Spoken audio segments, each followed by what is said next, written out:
So I thought a fun experiment would be shooting a PSA Dagger in USPSA, kind of figure out if it's actually the budget king. So I'm 2 matches in now with this gun, and I wanted to do kind of a first impressions video on it. It's not really going to be a review, but I just wanted to talk about it, some of the things that I've done to it, and my thoughts on it up to this point.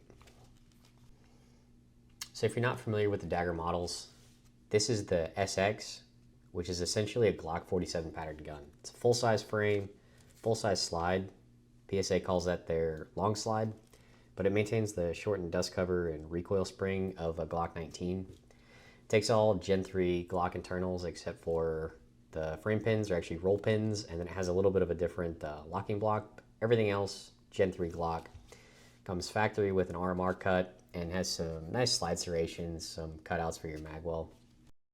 What makes this gun really interesting to me is that in theory, this checks all the boxes of a USPSA carry optics gun for significantly less than pretty much every other striker fire option. I got mine as a complete gun on the Easter sale, and with tax, shipping, and transfer fees, it cost me just over $400 for the gun. You can buy them sometimes a little bit cheaper as a slide and a complete lower, but I got mine as an actual full gun, and when you buy it that way, PSA sends you a magazine as well. It's just a Magpul P-Mag 17 round, and then you also get a nice zippered carrying case for it. I'm not really going to use it much, but the goal is to shoot this in USPSA for the rest of the season, leading up to the Area 4 Championship in about 5 months. So it'll be my first major match, and I'm going to be using this, which I think will be pretty fun. So I've got mine with a Holosun 507C. It's taped up because I shoot occluded. Pretty good dot, does well. It's probably not going to stay on the gun permanently, but for now, it's proven solid. I put an NDZ guide rod in it. It's a stainless steel guide rod with a hex head on the end so I can swap out the spring weights. Currently, I've got a 15 pound in here. Factory is 18 pounds, and I was getting some kind of weak ejection, so I dropped it down to a 15 pound. And then with the changeable springs, it allows me to tune it if I ever want to shoot some minimum power factor ammo, some lighter loads, jello shots, whatnot. I can change the spring weight to make it cycle with those really well. With the 15 pound, it doesn't really change anything. I don't even feel a difference in the recoil, but having that option and then cleaning up the ejection a little bit is a nice addition. That's about $15. Pretty cheap and nice quality of life change. Next is the Strike Industries extended and oversized mag release. It's using an aluminum paddle on it, so it's just a little bit better for me. The Gen 3 Glocks, it's just a post for the mag release, so this kind of extends it back towards my firing hand. So when I have my actual firing grip, I can almost drop the mag, but I only have to shift a tiny bit and I can drop a mag. So again, quality life change. I think these are about $15. Good addition, and just speeds up a little bit faster on some of the stages where I have to have a reload. Handle it grips. These are their sandpapers. I normally run Talon grips on my guns, but the handle it grips are like $13 on Amazon, and they have a cut for the full-size dagger. So this is my first set with them, but I like it. The granulate's a little bit smaller, but it's super sticky, so it's really, really nice. I'm in Texas in the summers. Your hands start sweating. I don't use any chalk or liquid grip, so these really keep it stuck where it needs to be. I did have to cut it a little bit in the back, cut it down and forward, because in the web of my hand, I wasn't able to shift my grip when I needed to reload, or if I got a imperfect grip from a draw, it was just way too sticky. I couldn't like adjust my grip, so it works a little too well. But I trimmed it down a little bit, and now it's perfect. It really allows you to like lock in, and it's just super sticky. So we'll see if they last. I've already got some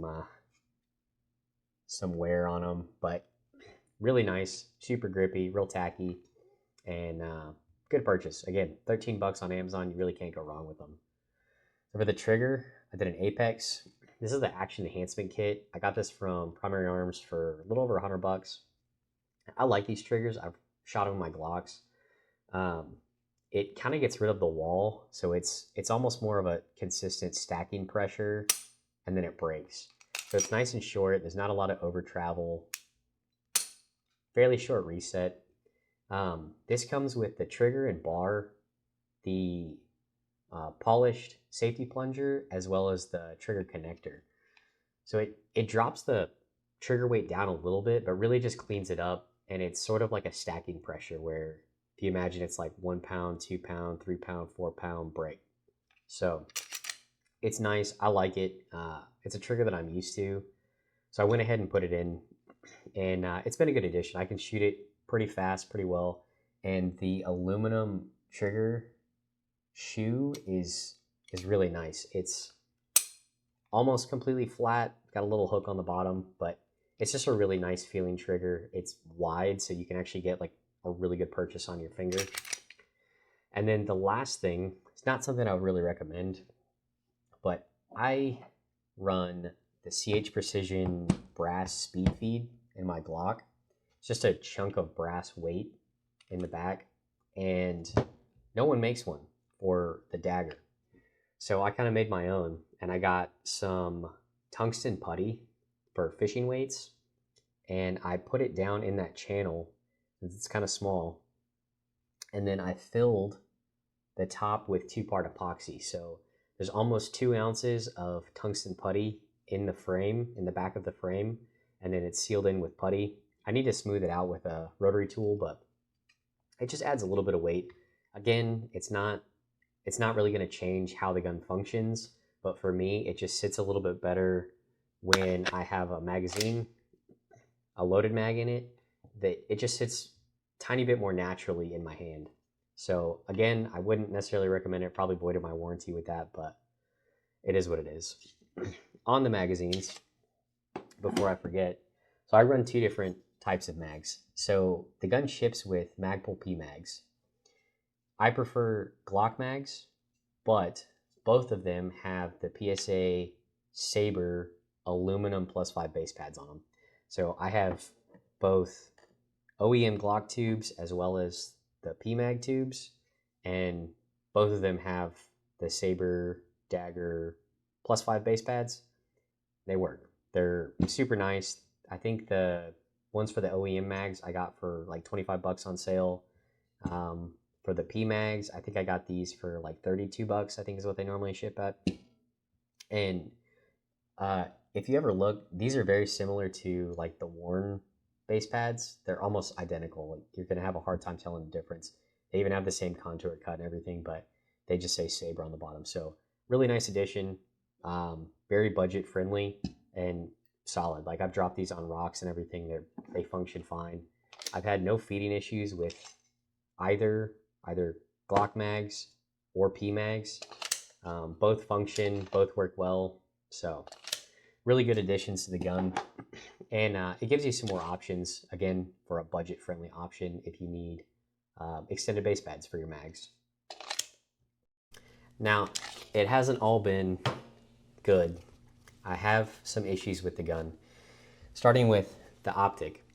When you get one of these guns, you get 2 sets of screws from PSA, a long set for the optic and a short set for the cover plate. The long set that they recommend using for your optic was actually a hair too long, and it protruded down into the extractor plunger channel.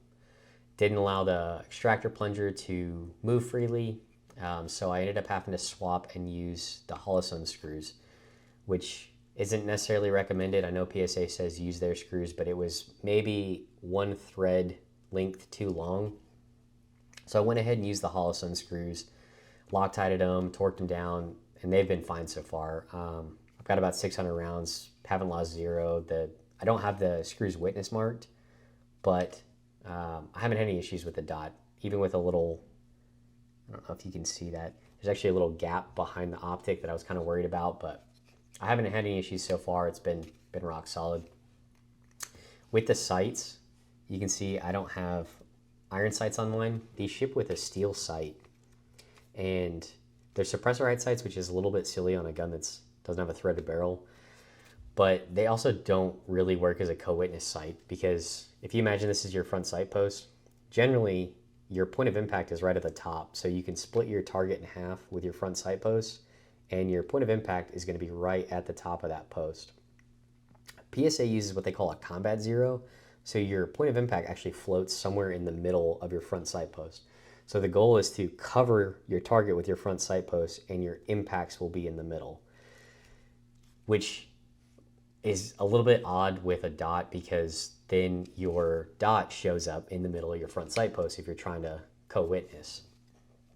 Wouldn't be an issue on mine, again, because I'm shooting included, but after my first range trip, about 200 rounds, my front sight came loose. So it was rattling around and I could not get it off. I don't have a Glock front sight tool, so I was a little bit impatient and I just grabbed it with pliers and torqued it off. It scuffed up the finish a little bit, not great, but I didn't want it rattling around when I went to the first match. So I knocked the rear out as well with a punch.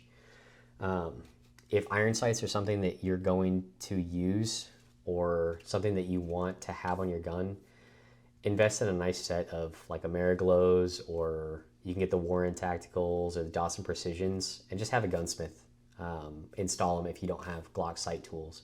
You need a pusher for the rear because it's dovetailed in, and a Glock sight tool for the front. But I don't shoot iron sights, so not a big deal for me, but something I did want to make you aware of. With that, you can kind of see that I'm already getting a little bit of wear on the frame. So that's something else I got to kind of knock them for. These slides are stainless steel and Cerakoted. And the Cerakote's actually super nice. I don't know if that's showing up super well, but it's almost like satin. It's real slick. It's easy to clean. It looks good. It feels good. But it's not super durable. So again, about a little less than 600 rounds on this gun, it's already showing holster wear pretty substantially. Obviously the front, where the, I don't know if that'll show up, where the front sight was, that's on me. I scuffed that up pretty good. But the rest of this, it's just accidental or for regular use. So if the finish is something that's going to be important to you, either get it refinished or just know that you're going to probably scuff this thing up pretty good. The only other issue that I can say I had with this was with the factory trigger. Not even with the trigger itself. The hinge trigger was a little bit strange, but I could shoot it fine. My issue was actually inside. So your trigger bar has that shark fin on it that rides and pushes on your safety plunger. It's going to push it up and it allows your gun to fire. It's actually the safety. So it has a beveled edge, and sometimes you'll see that striker fire guns will slip off, or they'll have issues if you have a different trigger bar, change to an aftermarket trigger or something. But mine never made contact with the actual flat surface. It was always riding on the side. So I tried bending the trigger bar a little bit to get it to fit or to ride a little bit better, but I couldn't quite get it right. So that was ultimately why I ended up swapping triggers. And it wasn't bad. The pistol functioned fine, but it caused sort of a uneven push on the safety plunger and kind of made like a chunky or uneven pull on the trigger. You could definitely feel it when you were actually pulling the trigger. And I wasn't a fan of that. I didn't know if it was going to cause issues, and I couldn't bend it to get it oriented right. So I just went ahead and swapped out the trigger. Now it's fine to get a nice smooth trigger pull. I might do some springs later on, but that was the only other issue that I had with it. So again, not huge. They're not detrimental issues, and really wouldn't sway my mind on these guns because, again, they're all things that can be fixed fairly easily. But again, just things to be aware of. If you're going to buy this gun and shoot it, those are some issues that you might have. I know some people have said that they've had the firing pins breaking, so I'm monitoring all the internals as I shoot it, checking it, giving it a once over before I shoot a match. But everything else has been solid. Form and function of this so far for me has been phenomenal, so pretty happy with that. So all that said, I'm really excited about this gun. I'm excited to see how I do with it, how it holds up. I'm going to be shooting it in at least a match a month, hopefully 2. And I want to mix in some different formats as well. So there's some Steel Challenge matches that I'm interested in shooting. as well as I might even take it out to a PCSL, a 2-gun match if I can work one into my schedule. But I'm not doing any crazy burn downs, torture tests on this. I'm not trying to destroy this gun. I want to give a very authentic take on performance, because I mean, I bought this gun. I want it to function. I want it to succeed because I think this is a cool gun. So I'm going to keep a log of any issues that I have with it. And I'm also going to monitor the round count fairly accurately. So I might do an update when I hit some different milestones, maybe 1,000 round mark. But my expectations are pretty high for this gun. I might be a little bit overconfident with it, but the fact that it uses Gen 3 internals, Gen 3 Glock internals, it's a fairly simple design. It's fairly inefficient or inexpensive to fix anything, replace anything. It gives me high hopes for this. So, like I said, Area 4 Championship coming up in about 5 months. That's the goal with this. After that, I don't know. I might take it out and do something crazy. Who knows? By then, I may have chunked it over the berm. But until then, this is what I'm going to shoot. So I'm pretty excited. Really, really curious to see my results, see my improvement personally. I think the gun's going to hold up and be fine. And it genuinely might be the budget king.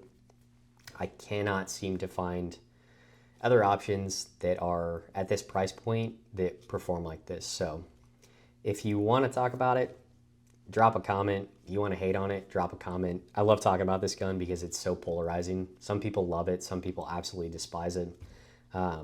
They get a lot of hate for being the poverty pony, the Palmetto state, but this thing is proven to be a workhorse so far. It's a fun gun to shoot. It's a cool gun to shoot, and I think guns should be cool. So yeah, I mean, it looks good. It functions really well. I'm excited to see how this goes. So if you want to follow along, you can subscribe, drop a comment. Like I said, if you want to argue about this thing, talk trash about it, please do. I love talking about it. I'll talk about it all day long. So you'll see more content from this. And thanks for watching.